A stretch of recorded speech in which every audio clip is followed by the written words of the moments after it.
नमस्कार। आप सुन रहे हैं एक बोध कथा जिसका शीर्षक है स्वच्छ विचार।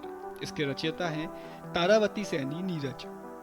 एक ऋषि की कुटीर में उसके 7 शिष्य रहते थे। सभी अपने गुरु की आज्ञा का पालन बहुत अच्छे से करते थे।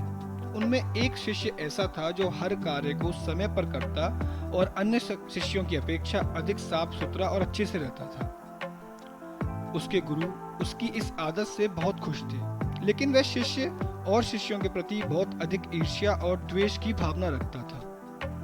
वह नहीं चाहता था कि कोई और शिष्य उससे आगे निकले। यह बात गुरु को पता थी, लेकिन उसे समझाने का उपाय सोच रहे थे। एक दिन उन्होंने अपने सभी शिष्यों से कहा कि आज वे उनका काम करेंगे, उनके लिए खाना बनाएंगे, उनके बर्तन साफ करेंगे। सभी शिष्य एक ही स्वर में बोले, लेकिन गुरुजी ऐसा क्यों?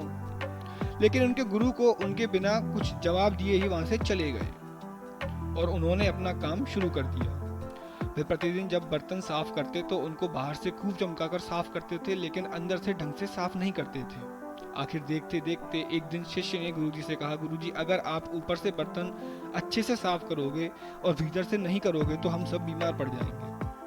गुरुजी मुस्कुराए और बोले, बेटा तुम्हें ये बात समझ में आ गई कि सिर्फ शरीर को ऊपर से साफ सुथरा रखने से ही कुछ नहीं होगा। हमारे भीतर की जितनी स्वच्छता हमारे विचारों में ही होनी चाहिए, जिससे हम दिमागी रूप से भी बीमार नहीं पड़े। यह सुनते ही वह शिष्य सब समझ गया और उसने उस दिन से सभी शिष्यों के प्रति ईर्ष्या और द्वेष की भावना को त्याग दिया और स्वच्छ भाव विचारों को अपना लिया। आज के लिए बोध कथा में इतना ही। नमस्कार।